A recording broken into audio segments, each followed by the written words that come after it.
मंगलमय मंगल करण वीतराग विज्ञान नमो ताहि जाते भये अरिहंतादि महान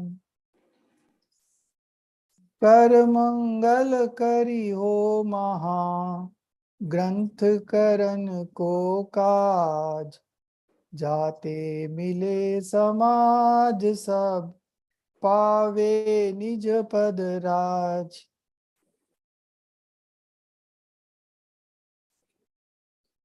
So we'll be continuing with our first chapter of Moksha Marg Prakashak. Day before yesterday, we had studied about the characteristics of Arhantas and Siddhas. Today, we will see the characteristics of Acharya, Upadhyaya and Sadhu. Can you listen to me? Are you hearing my voice? Yes, sir. Yes, because all the photos have freezed. So I thought, I think there is some internet issue. 1 minute. Huh? So I'll just stop the video. Let's see now. So you can hear my voice, right?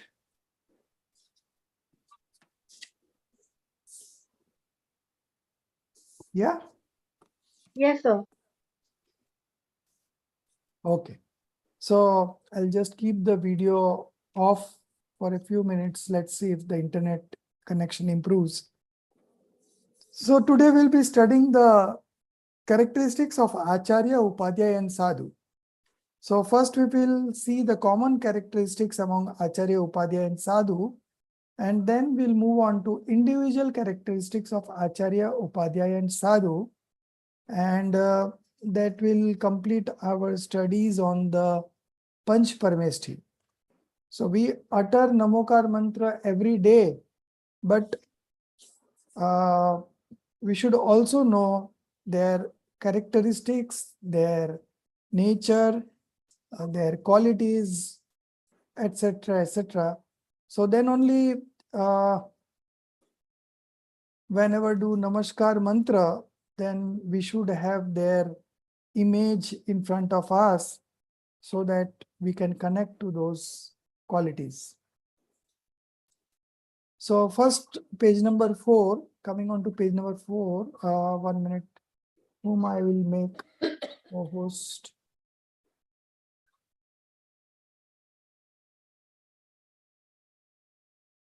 Priyanka ji, you can share PDF of Moksha Marg Prakashak if I make you a co-host.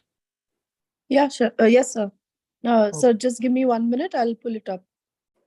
Okay.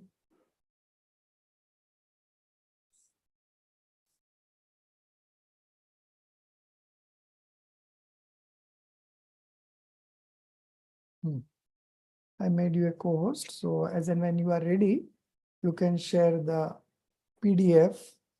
So we'll start from here. General characteristics of Jaina monks. And then it's written Acharya, Upadhyaya and Sadhus.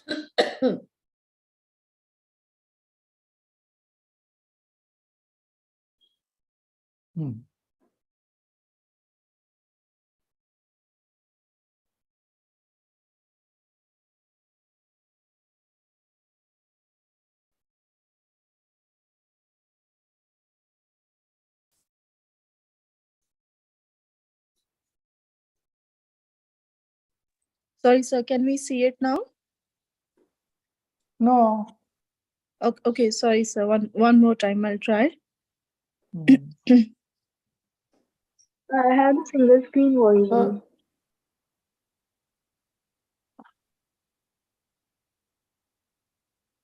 In meantime, Darshit ji can start reading. Okay, sure. General characteristics. You have the book, you have the PDF? Yeah. Go ahead. I have the printed pages. Okay. So general characteristics of Jaina monks, Acharya, Upadhyay, and Sadhus.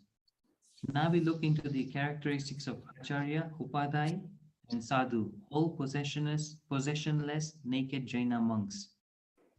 He, the right believer, who having become dispassionate and indifferent to worldly pleasures, relinquished all kinds of possessions and attachments, and accepted Shuddh Upyog, pure passionless conduct of self-absorption.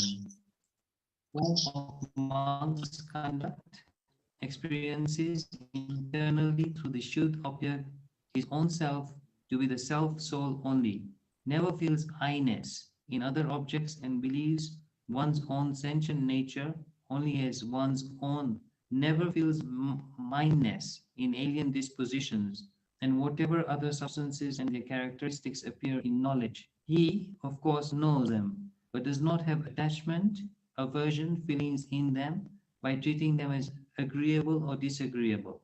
The body undergoes different changes. Various instrumental causes get associated externally, but in those situations, he does not feel happy or unhappy at all, and the external bodily activity suitable to his spiritual status takes place in natural course.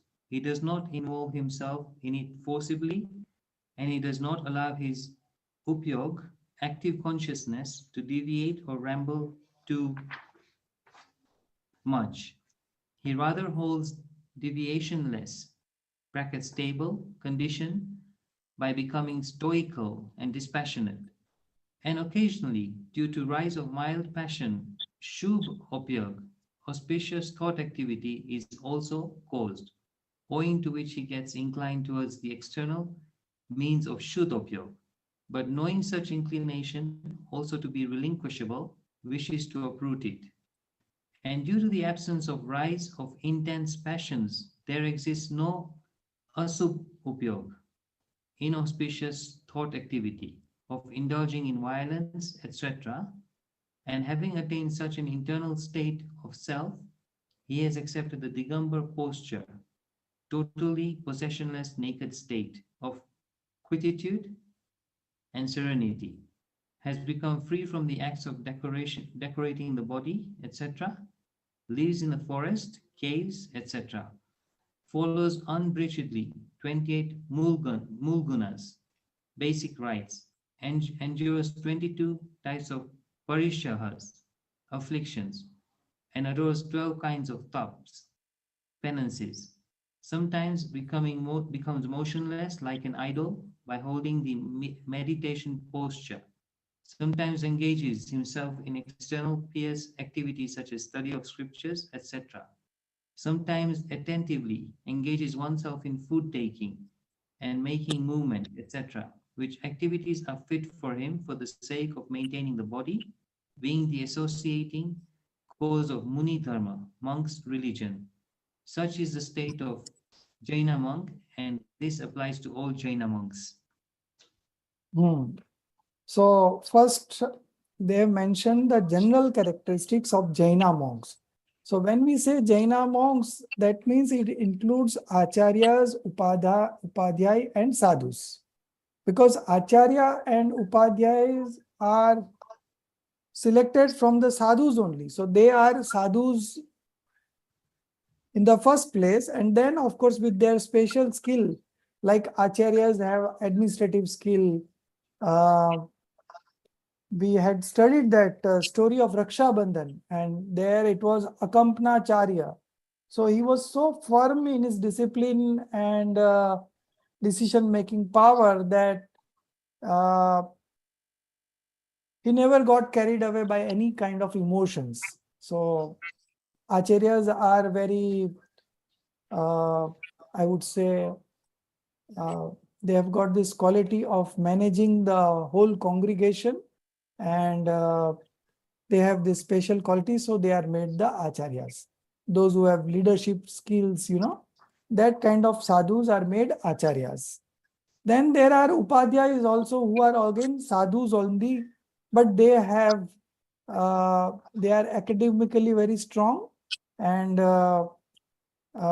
their primary function is to study for themselves and to teach others in the congregation who are in need of these teachings. So with these special characteristics, acharyas and upadhyay posts are created.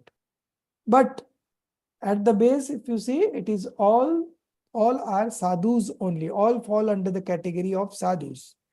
Now there are some few common qualities that is common across acharya, upadhyay and sadhus, and those are mentioned here in this paragraph. And then of course we will move on to individual characteristics of acharyas. So he means the right believer. So the one who has acquired the right belief, samyak darshan, who is in the fourth stage of spiritual development, who having become dispassionate and indifferent to worldly pleasures, relinquished all kinds of possession and attachment. So that same right believer who initially got into the fourth stage and then subsequently he left his home and other possessions and become a monk. So he relinquished all kinds of possession and attachment and accepted Shuddhopyog, pure passionless conduct of self-absorption, form of monk's conduct. So this householder became a monk, and while becoming a monk, he primarily dwell in his own self, Shuddhopyog, experiences internally through that Shuddhopyog his own self to be the self soul only.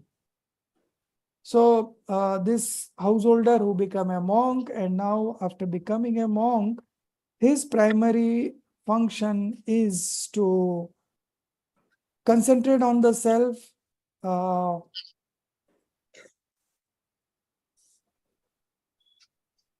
take shelter in the self, and manifest Shuddhopyog.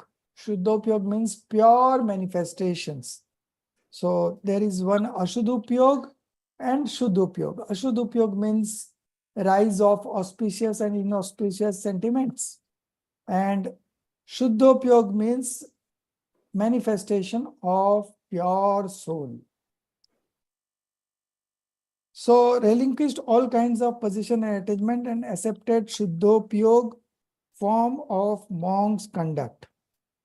Experiences internally through that Shuddhopyog his own self to be the self soul only. Never feels I-ness in other objects.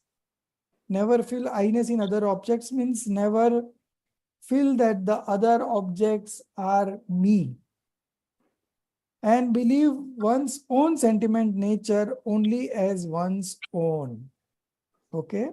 So he believes that he is the soul and not the other objects that are reflecting in his knowledge. Never feels mindness in alien disposition. Okay? So the first one was believing that the other object is him only. And now in the next line, it is given that never feel mindness. Okay. So oneness with other object ruled out. Now mindness in other objects is also ruled out. Never feels mindness in alien disposition. And whatever other substances and their characteristics appear in knowledge, he of course knows them, but does not have attachment, aversion feelings in them.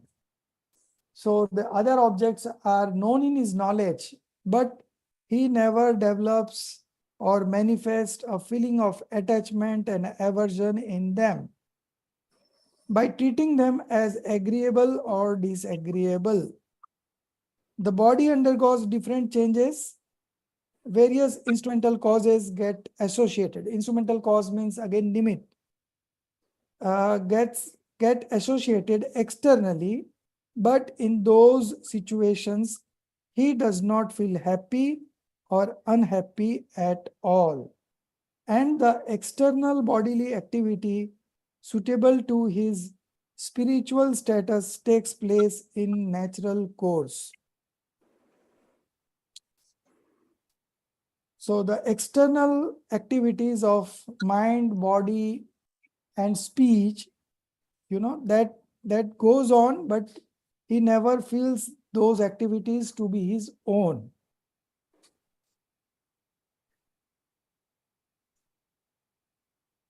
And he never manifests the feelings of attachment and aversions just because he never believes something to be good or something to be bad in the first place. So he has this correct understanding that whatever is there in this universe, nothing is good or bad. Yeah, it is our imagination that we consider something to be good and something to be bad. So those things which we consider to be good for us, we develop a feeling of attachment to that. And those things which we feel that is not good to me or it's going to harm me, we develop a feeling of aversion in them.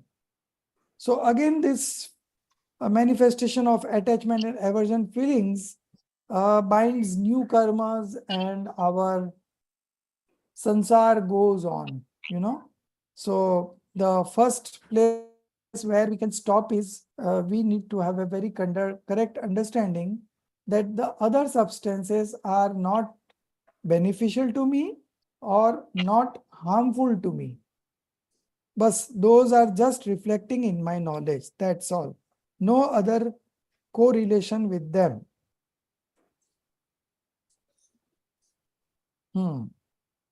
And the external activity suitable to his spiritual status takes place in natural course.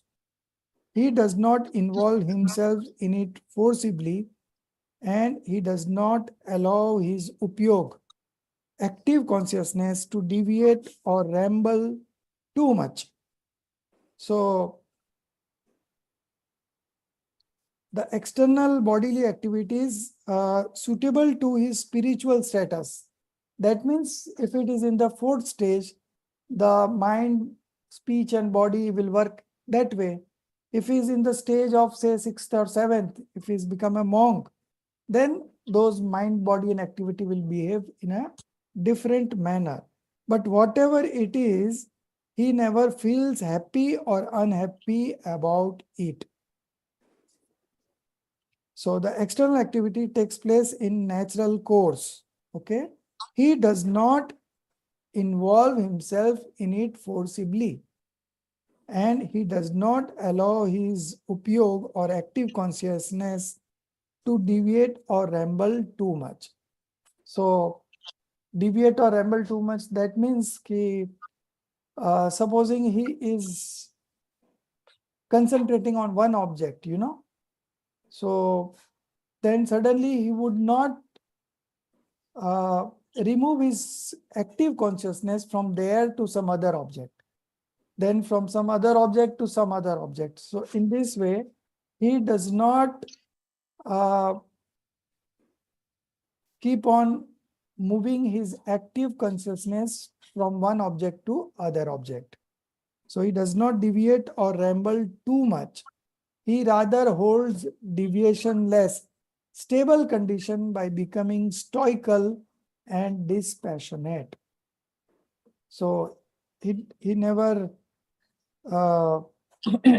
deviates from one object to another object through his active consciousness.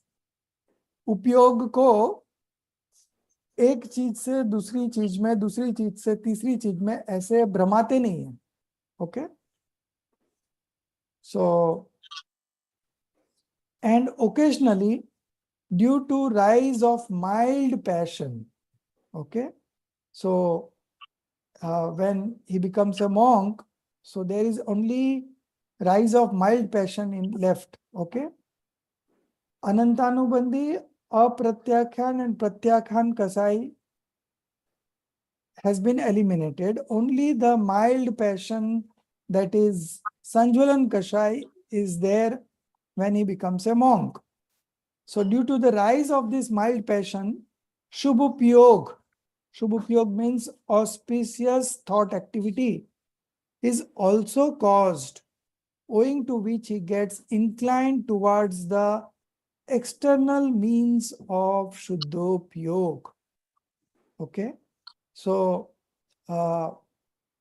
when his active consciousness gets concentrated on the Shubhupyog or the auspicious thought activity, and owing to which he gets inclined towards the external means of Shuddhopyog. So either the monk is in Shuddhopyog, that is pure manifestation, or it is in Shubhopyog, auspicious manifestations only. But he never gets indulged in inauspicious or sinful activities because he is a monk, and monk never indulges in inauspicious manifestations because they have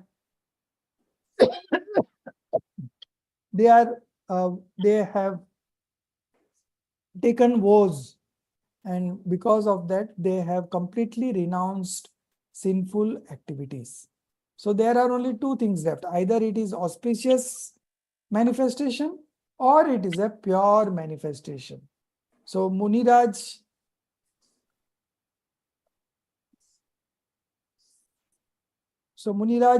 keeps on moving from Shubhupyog to Shuddhopyog, Shuddhopyog to Shubhupyog. Only two options are there. Inauspicious activities have completely stopped. So when he is in Shubhopyog, he tries to get back to the pure manifestation. And when he is into pure manifestation, then of course he is experiencing the eternal bliss, owing to which he gets inclined towards the external means of Shuddhopyog, pure manifestations, but knowing such inclination also to be relinquishable, wishes to uproot it. So when he is in the 6th stage of spiritual development, that is the stage where auspicious manifestation happens. So when he is into auspicious manifestation, then also his inclination is towards renouncing that renouncing that auspicious activity also, and he tries to uproot it and get into the pure manifestation.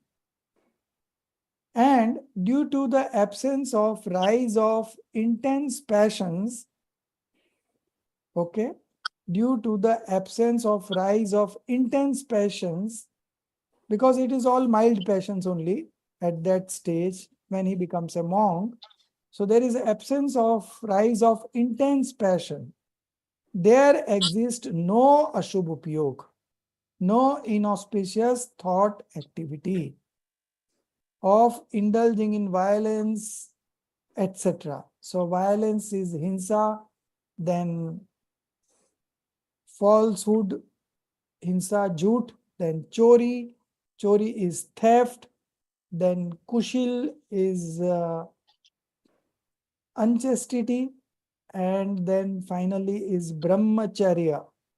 So brahmacharya is concentrating on the self. So he never indulges in this 5 kinds of sinful activity. And having attained such an internal state of self, so this monk has attained a internal state of self, he has accepted the Digambar posture. Digambar posture means free from all kinds of possession, totally possessionless, naked state of quietitude and serenity, has become free from the acts of decorating the body. So now there is no attachment to decorate the body. He has left those stages, and now he become a Dicamber monk. So he has left all this previous kind of habits of decorating the body, wearing clothes and all. Now he has become a passionless, possessionless, naked state. He lives in forest. He has left home. So now he lives in forest, caves, etc.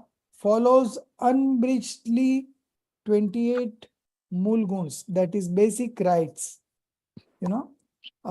Without these 28 mulguns, a monk is not a true monk in the sense.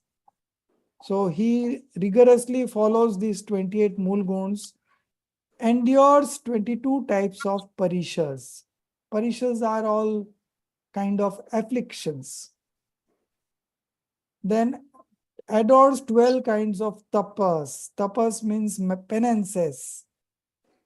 Sometimes become motionless like an idol by holding the meditation posture.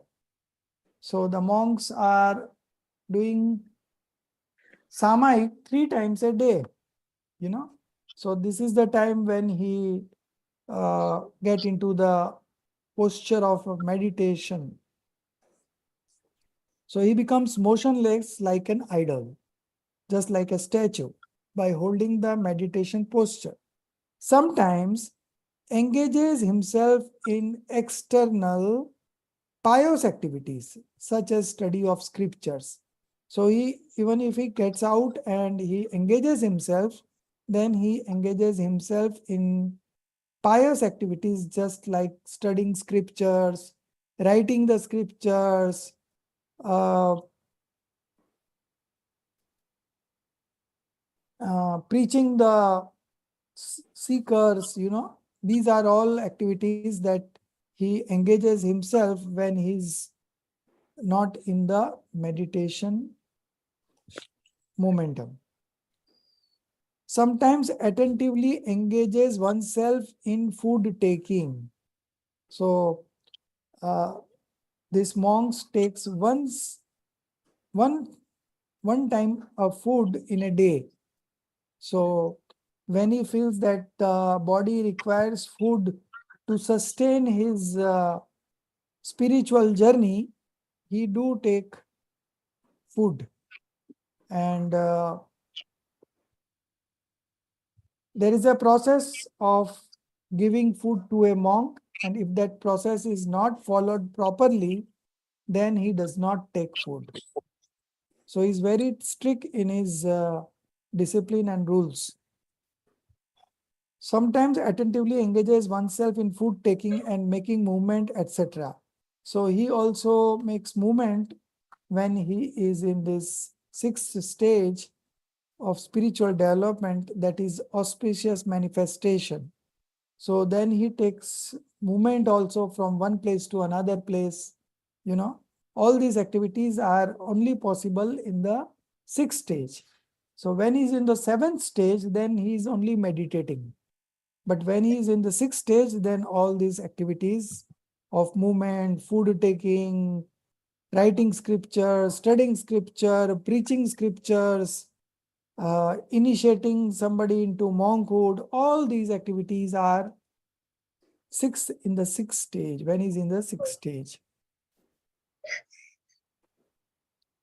Sometimes attentively engages oneself in food taking and making movement, etc., which activities are fit for him for the sake of maintaining the body. Now, this is very important.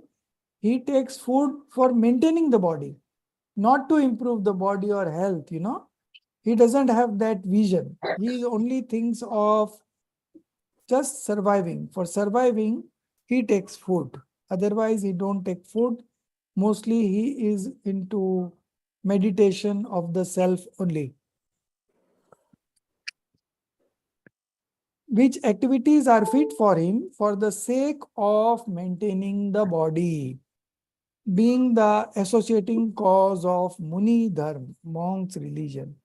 So he wants to follow that 28 Mool Gunas basic rights, and sees that he takes food from time to time, just to maintain his body, just to maintain his strength, and to the main purpose is to concentrate on the self.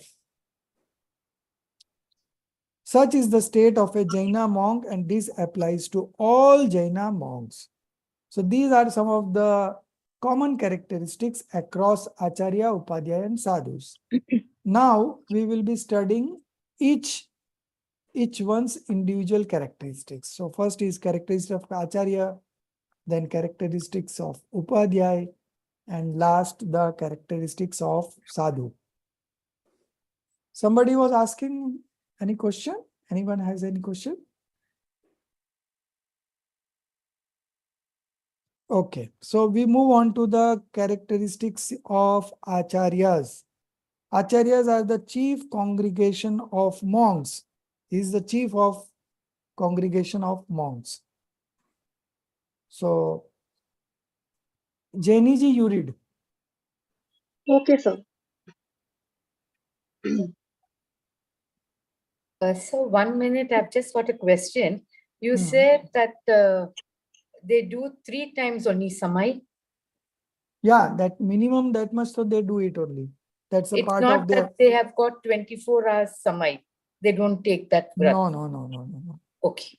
They have this under the, if they become a monk and if they are practicing that 28 mool guns, then Samaik is a compulsory activity, and that also 3 times a day, they minimum they do it.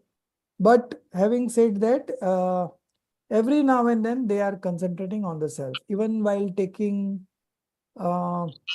food, in between they go into deep introspective meditation. Again they come out and again they go. So it is estimated that they stay outside for, say, something less than a second, and then they go into Shuddhopyog for 1.5 seconds. So every 1.5 seconds he comes out and again goes back. This kind of movement of active consciousness keep on happening. When it is a Shubhupyog, then it is the 6th stage. And when he is concentrating on the self, then it is the 7th stage. So the monks keep on traveling from 6th to 7th, 7th to 6th. So this is a regular feature of a monk. Thank you, sir. So now the characteristics of Acharya. And Characteristics of Acharya, chief of congregation of monks. Among them, in the group of above monks, he who has become the leader of a congregation of monks by acquiring the chief rank by virtue of the excellence in right belief, right knowledge, and right conduct, and who chiefly remains engrossed in Nirvikalp Swarupacharan, unrambling state of pure passionless conduct of the self, and when he has compassionate feeling due to rise of slight mild attachment, preaches sermons to only those jeeves who pray for and are curious for religion. He administers diksha, that is, the renunciation vow, to those who want to accept asceticism, and purifies by the process of expiation those who admit their faults. I bow to such an ascetic chief monk Acharya who admonishes such kind of spiritual conduct. So now some special characteristics of Acharyas which the Upadhyaya and Sadhus don't have. Now what are these? Among them means the one we discussed just now, the general characteristics of Jaina monks. Okay. So among them, in the group of above monks, he who has become the leader of a congregation of monks by acquiring the chief rank by virtue of the excellence in right belief. Okay. So how they become a chief of that congregation? Because they had admin qualities in them, plus they were excellent. They attained excellence in right belief, right knowledge, and right conduct.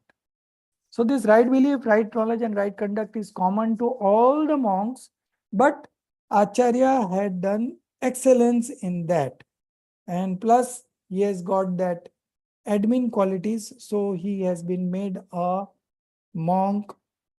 He has been made a Acharya in the congregation of monks. Excellence in right belief, right knowledge, and right conduct, and who chiefly remains engrossed in Nirvikalp Swarupacharan. So, who chiefly remains engrossed. So, the primary function of even acharyas is to concentrate on the self, that is, remains engrossed in Nirvikalp Swarupacharan. Okay, unrambling state of pure passionless conduct of the self. So this is the chiefly remains engrossed in this. Okay, and when he has a compassionate feeling due to rise of slight mild attachment. So when he is concentrating on the self, the attachment does not rise at all. But when he is coming out of that meditation, then there is a rise of mild attachment. So when there is a rise of mild attachment, he preaches sermons to only those jivas who pray for, So this Acharya preaches sermons to only those jivas who pray for and are curious for religion. So he does not preaches each and every individual who comes to him, but from among them he chooses that who has a quest to understand his soul, then only he preaches them. So preaches sermons to only those jivas who pray for and are curious for religion. He administers diksha, renunciation woe. So he administers diksha to those who want to accept asceticism. So those who want to get initiated into monkhood, he gives them diksha. So these are some of the functions of acharyas, and purifies by the process of expiation, pratikaman, So those who tell their blemishes, share their blemishes with the acharya, he purifies them by the process of expiation, those who admit their faults. So again, compulsorily they do this activity of being transparent to their guru thrice a day. So whenever they come in contact with householder, after coming back, like when they go to take the food, and they get in touch with the householders, and then when he come back to the congregation again, he first go to the acharyas and share whatever thoughts he got while taking the food, while going, while coming, in between if he's seeing something and then those thoughts comes to his mind, he shares everything just like a kid to the acharyas, and then acharya also purifies him by his by giving some punishment if he's done something very wrong, and purifies by the process of expiation those who admit their fault. So admitting their fault is very easy for them, because they believe that the whatever activities of mind, body, and speech is not there. So whatever activities happens, they easily share it with their Guruji. So that is also one of the functions of Acharya, to purify by the process of expiation to those monks who admit their faults. So it is not like that the monk admits their faults and then Acharya scold them. No, it's not like that.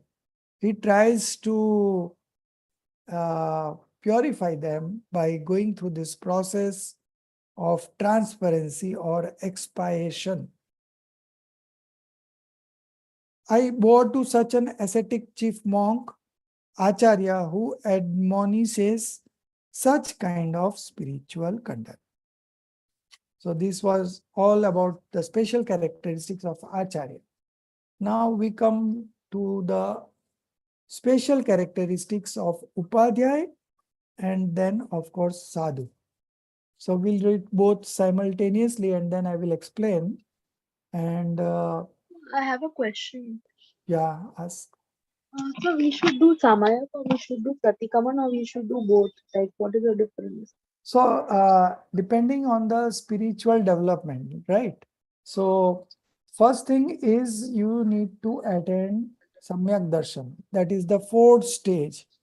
Now, after attending the fourth stage, still there are no renunciation as such in that spiritual stage. But when he attends the fifth stage, then there is a partial renunciation of sinful activity and there is a following of was, was of a householder or was of a lay person, they follow those disciplines very strictly. Now, after getting that fifth stage, then the question comes of meditation, pratikaman, praischit, samayik. All these are only when you attend the fifth stage. Okay. So then you start doing this and then you move ahead in the spiritual stage and then you can, then you attend this monkhood. And the kind of penances that happens when you become a monk are quite different that you do when you are in the fifth stage. So as you go higher up the spiritual stages, automatically this samayik and praischit, pratikaman, all part of daily activities. So now characteristics of Upadhyay and Sadhu. Okay. Sorry, Rajesh. So yeah. Sorry, I have a question. Hmm. The second last line says, and purifies by the process of expiation. So if we say that in our religious text, from what I understand, Hmm. one dravya cannot do anything for another dravya. So Right. where am I getting confused here? So we have 4 expositions, 4 anyogs. Yeah. So Charnanyog will say like this. Dravyanyog Okay. will say that ek dravya dusre dravya ka kuch nahi karta hai. One substance does not do anything for another substance. So this is from Dravyanyog. But when we talk from Charnanyog, then what kind of activities are there when you are in such a spiritual stage? That is all very defined, So Okay. accordingly, you have to just balance out between Dravyanyog and Charnanyog. Both give contrary statements, but they are not contrary. If you understand the methodology of Dravyanyog, then you know that Dravyanyog speaks in this way only, that soul does not eat. And Charnanyog will say that soul eat only pure foods, don't you use impure foods. So how do you reconcile between these two? So you have to identify, each has got its different style of depicting the same thing, So we had studied something on 4 anyogs in Vitrag Vigyan 2, I suppose. And then something more deeply we also did through some examples, like in every situation you can apply these 4 expositions. And when you apply these 4 expositions, you get a complete picture of what is happening. So if you even if you apply only karma theory, then it still will be incomplete picture. If you apply Dravyan Yoga, then it will be still an incomplete picture. But when you apply all the four simultaneously, then you get a complete picture. And then this question does not arise that we say that one substance does not do of another substance. Okay.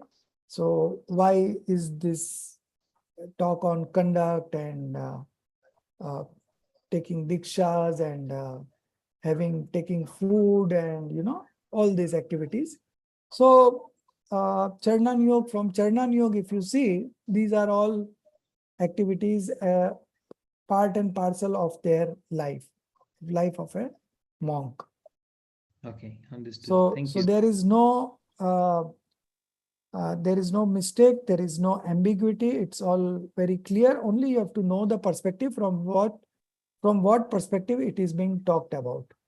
So what you said is one substance does not do of another substance is Dravyani. But when we say that, if somebody wants to take a Diksha, then the Acharyas give them Diksha. If somebody wants to listen to the sermons, he preaches them. And if somebody wants to share his thoughts, then he do that activity also Prayashchit. So all these activities are from the perspective of mind, body, and speech. Okay. So all these activities are a part of Charnan Yoga, the conduct, So there is nothing, on the contrary, the Dravyan Yoga complements Charnan Yoga and Charnan Yoga complements Dravyan Yoga. They are not opposites. They complement each other, only they have got a different style of explaining things. Okay. So that we read already in For a New Yoga, and we will be reading that in detail in the 8th chapter of this book. The whole 8th chapter consists of 4 anuyogas only. Very detailed study. You will never find anywhere this kind of study what Todarmalji has given in this 8th chapter. Very, very important.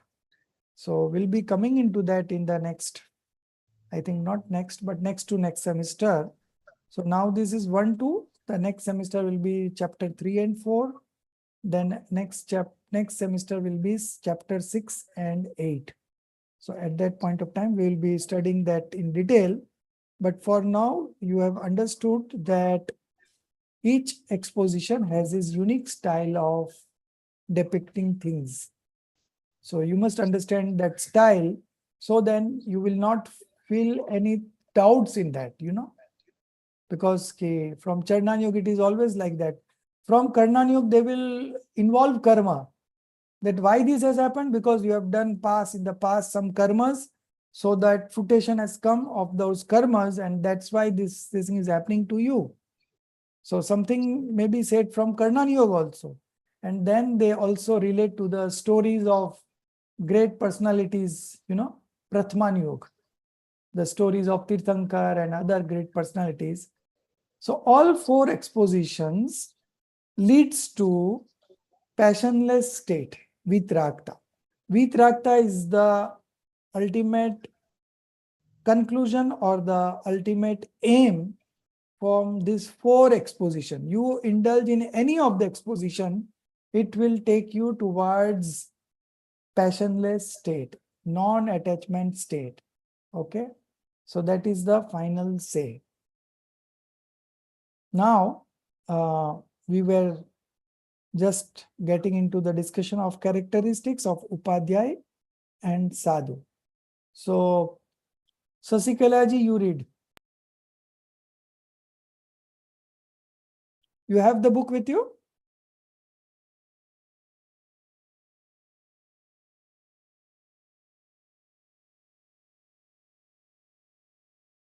So, Sasikala ji is not able to unmute, or she's not on the line.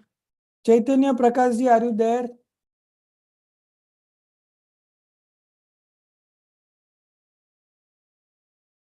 Unmute yourself.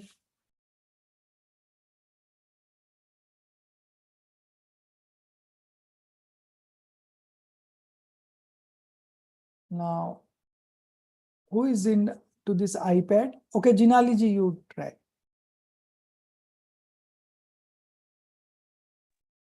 Characteristics of Upadhyay, preceptor monk, and the Jaina monk, who have obtained the knowledge of various Jain Shastras, scriptures, has been installed as the authority of teaching and preaching in the congregation of the monks, and who, by knowing the purposeful meaning of all the Shastras, sacred meditates concentratedly upon the nature of the self, that is soul, and if sometimes due to rise of slight mild passion, his upyoga, active knowledge, does not remain fixed in the self, then he himself reads the Shastras and teaches other religious minded people.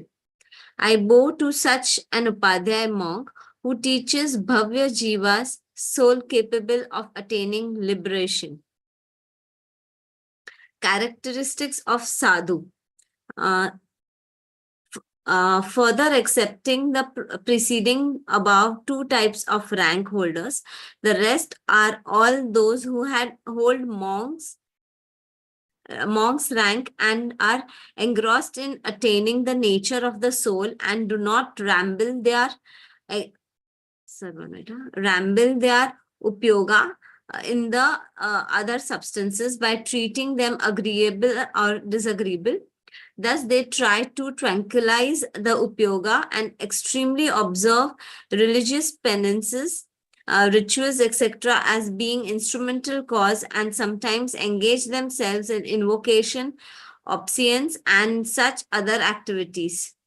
Such are the true Jaina monks who insanely make efforts for realization of the self soul.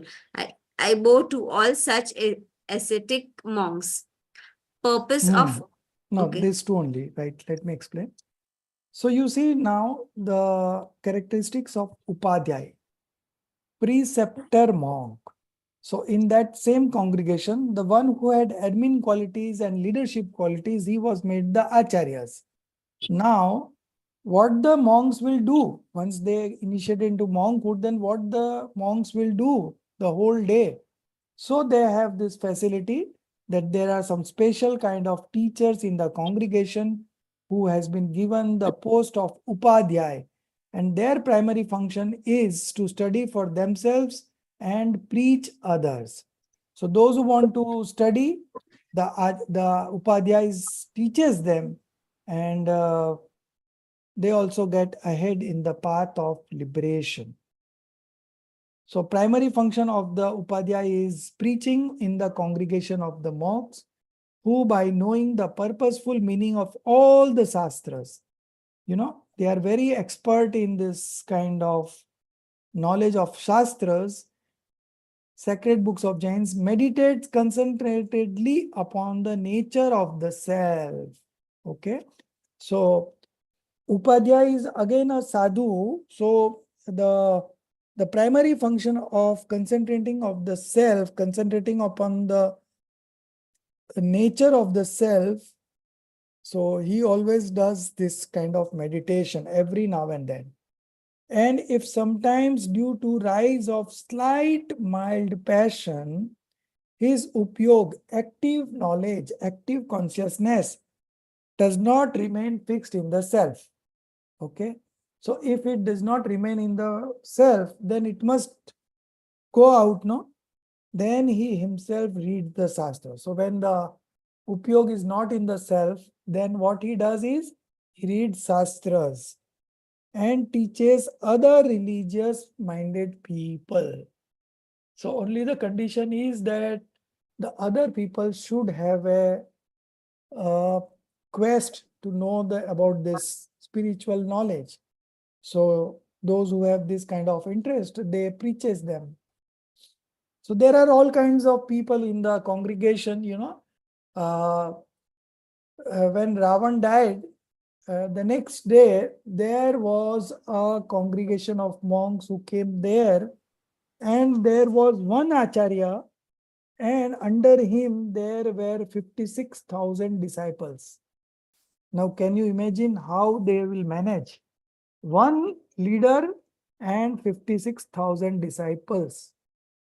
But everything is well managed, So just because they are all having this Vitrag Vigyanta in them, they have manifested Vitrag Vigyanta in them, they are able to manage huge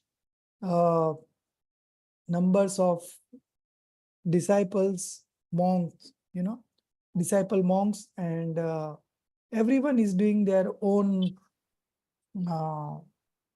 development of the self, and they all live in such a harmony that one for all and all for one. They help each other to come out of any anxiety, depression, any adverse situations. They are there for each other, all of them.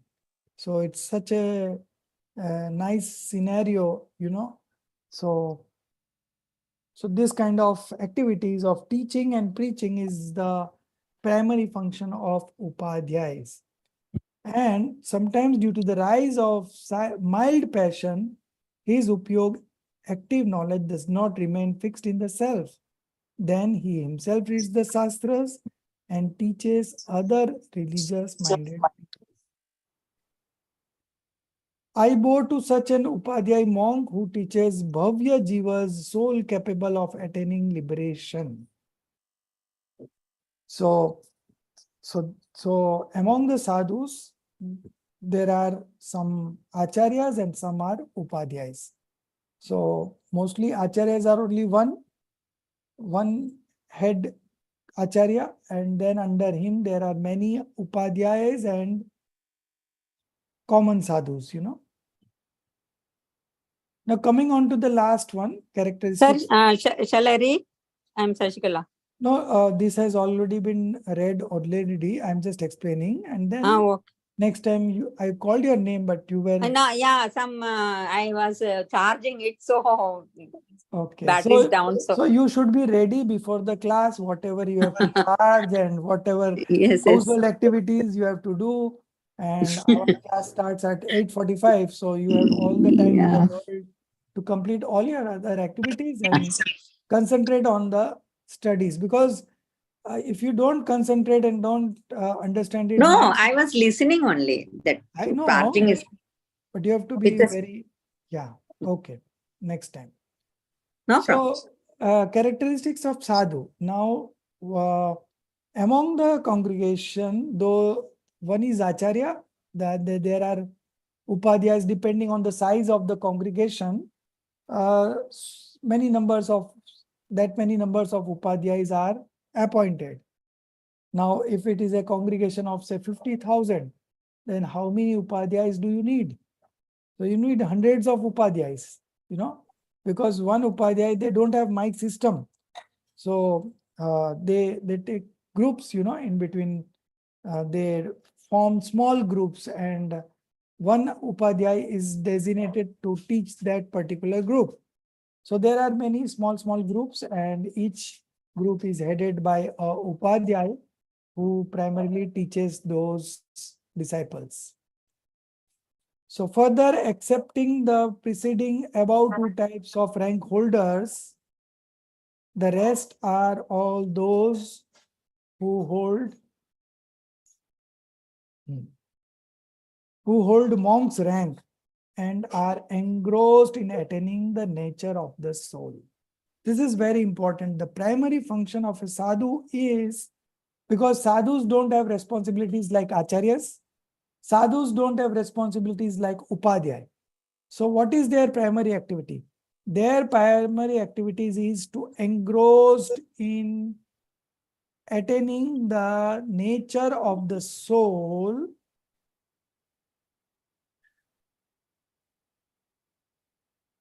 So their primary function is to engrossed in the self, okay? And do not ramble their upyog, active consciousness, in other substances by treating them agreeable or disagreeable. Thus, they try to tranquilize the upyog and externally observe religious penances, rituals, etc. So these sadhus, they do maintain those external disciplines, and internally they are primarily concentrating on the self. It is because of this reason when the acharyas and the upadhyayas wanted to concentrate on the self, then they relinquish their post and become an ordinary sadhu. Because ordinary sadhu does not have any responsibilities. Their primary function is to concentrate on the self.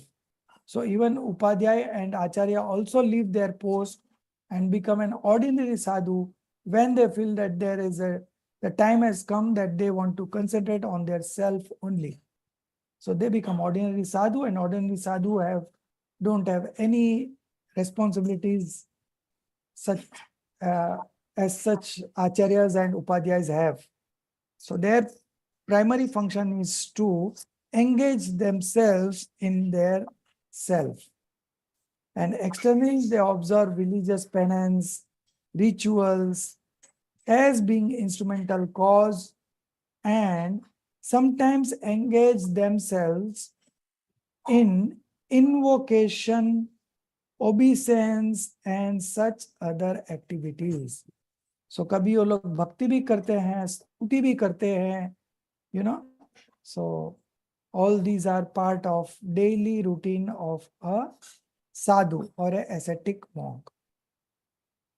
So this completes the 5 parmestis. Such are the true Jaina monks who incessantly make efforts for the realization of the self-soul. I bow to all such ascetic monks. So when next time when you chant Namokar mantra, Namo Aryantanam, Namo Siddhanam, then now you know who is a Aryant, who is a Siddha, what are their characteristics. So now you will connect better when you chant Namokar mantra again, when you go to the temple and stand across the Aryant Pratima, then also you will be able to realize that what would be the internal state of a Aryant, what would be the internal state of a Siddh Parmesti, what will be the internal state of a Acharya, Upadhyaya and Sadhu.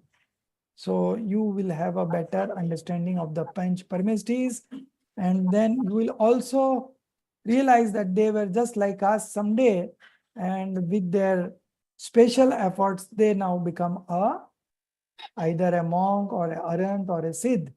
So I can also become that. We will take inspiration from that, and we will also get ahead in the path of spiritual development. So the next topic is very interesting.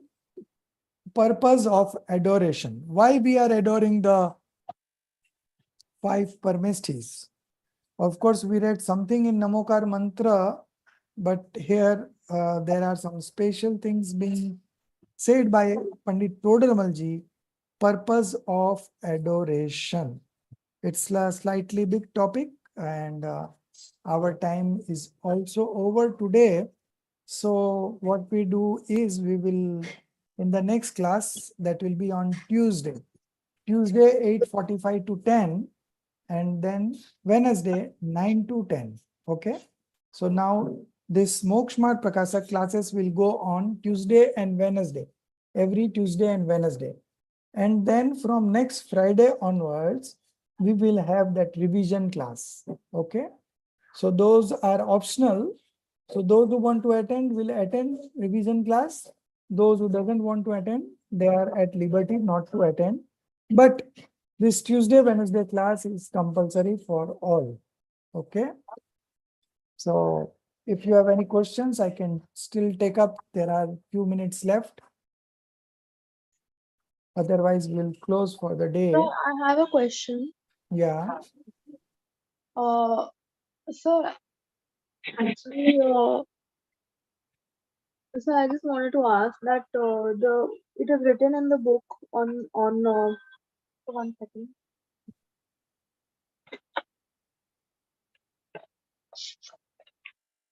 Uh, it is written on page 5 that the sadhus and acharyas and all they live in the forest. It is written on page 5. So they are then in forest and caves. So then, like, how do they survive? What do they eat and all? So when they want to eat, they come to the town. So these on the banks of forest only there are towns, small towns, and they know, the sadhus know there is a town in the vicinity. So when they feel hungry, they go for ahar taking, and then they come back and start meditating on the self. So where there are no towns available, they don't take food. So they have this practice of remaining, they can starve themselves for say years also, month, 6 months, 1 year. All these are very easy for them. One thing is that they in these jungles, the level of oxygen is so high, and the natural atmosphere is such that they don't feel the urge to take food. They absorbed everything from the atmosphere itself. So even today, if you go towards Himachal Pradesh and Dehradun and others, that side, there are deep jungles. And in those deep jungles, there are people, monks residing, not Jainism monks, but other community monks, and they all survive without food for years, just because they are getting the supplements uh, from the atmosphere, pure oxygen, and all those things. They also support our body. It's not only the food that takes care of the body, but this natural, the natural atmosphere and the natural environment, these are all help them to survive in those conditions. Okay. Any other questions? Sir, can I ask one? Yeah. Jai Jinendra, sir. Yeah. Sir, when you said like there's only one acharya and many upadhyayas and then many sadhus.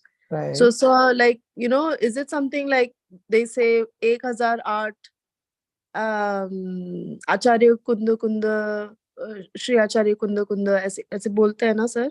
So does that वो बोलते हैं, that does not mean that he is Yeah. the acharya of 1008 disciples. That doesn't mean Okay. that.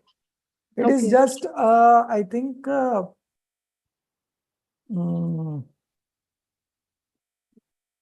it is just a name, and there are some indications why this figure of 1008, because when this Indra takes that Bal Tirthankar to the Panduk Shila, then there is some description that he sees that kid Tirthankar through his 1008 eyes and something like Sir, that. can I, with your permission? Yeah. In the Bhagwan's body, 1008 marks will be there. The Srivasa marks. In that Bimba also it is there, no? In Jain Bimbas, if you see, 1008 marks will be there. That 1008, that's why. Also in the Samasaran, Indra will be bowing to Arihant Bhagwan with the 1008 names. That is Jina Shakshar Nam. This 1008 marks will be there in the Tirthankar's body. Again, when the child Tirthankar is taken to Panduk Shila, there also this Indra with 1008 eyes or something like that. Yeah. He will make 1000 eyes and observe the Bhagwan's beauty and So all these things. everywhere this 1008 figure is there, and I know that that calculation is like that. But sir, why don't they use it for every acharya? Like, No, Priyanka ji, for acharyas 108, not 1008. For Munis, Sadhus, all 108 only, not 1008. Only for Bhagavan, they will say that 1008 Arihanta Siddhas. For all Acharyas, Sadhus, no, 108, their guna is there. That 108 gun. Okay. So That it is calculation is there for that. 3 into 3 into 3. So mind, body, and speech is 3, and then multiplied by another 3, that is man. No, not man, but krut karit anumodna. Okay, and so 3 into 3, 9, and then again 3. I think it is because Man Vachan Kayan Krit so these two are 3 into 3, and then there Man is, I Vachan think, Kayan Krit Karitani. and then there is 3. Samrambam, Samarambam, Arambam, sir. Another 3. Right. So that is Samrambam, 27, Samarambam, Arambam. and then 4 Kashayas. 4 kashai, not 4 kashai, Yeah. but 3 into 3 into 3 is 27, and 4 Kashaya is 108. Okay, so that's They are where the divide up calculation all comes. this pap. And, That is and, why and that similarly, sadhus, this 1008 figure also have some indications how that figure has come. But I just basically wanted to know, is it like related somehow, like 1008 disciples are there for that Acharya? So no. that's just basically like, I always thought, like, maybe he's the leader of so many people. Right. That's why we use that number. No, it's their guna. They're not having papa ashram through all these ways. 108 ways they are not having pap, sadhu, parmesh, because their possessionless as are told. Right. Only for Bhagavan 1008 they will call. That is guna, and that mark will be that Shivatsa mark. And I think they have different names also. 1008 names are also there for Titankar. Yeah, that Jinasakshar Namam, sir, that is there in Jinachena has done that one. Jinasakshar Namam is there. For 1008 names, Bhagavan Indra is reciting and worshipping Bhagavan in the Samasaran. As you said, 1000 eyes you'll make, and after doing puja, no, you'll worship Bhagavan because of enjoying his beauty. Yes. Okay, sir. Thank you very much. Thank you. I should say Thank thank you. you. You have Thank given a you, lot sir. of Thank you. information. Okay, so we'll close, and next Tuesday we'll see again and continue with this chapter.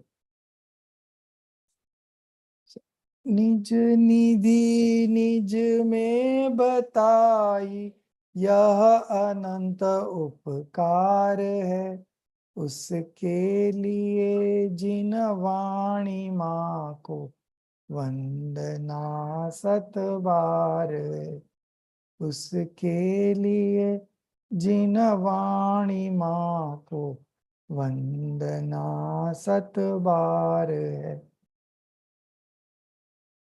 9 बार नौकर मंत्र गिनेंगे। जय जिनेंद्र।